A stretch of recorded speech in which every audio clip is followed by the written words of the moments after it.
Hello বন্ধুরা, শুভ দুপুরবেলা। দেখুন আজকের লঞ্চে কী আছে। আজকের লঞ্চে আছে গরম সাদা ভাত, কফি ভাজা আলু দিয়ে, ডিম অমলেট, ডাল পালক আছে, ওলকপি আলু মাছ দিয়ে তরকারি। বন্ধুরা, আমি সব দিন ক্যামেরা দেখানোর জন্য স্পেশাল কিছু করি না।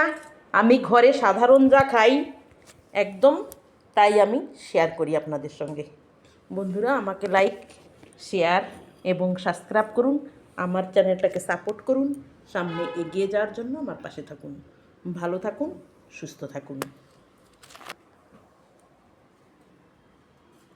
দেখুন গরম সাদা ভাত, একদম ধোয়া ওঠা, কফি ভাজা, কপিটা মাছের তেল দিয়ে ভাজা হয়েছে,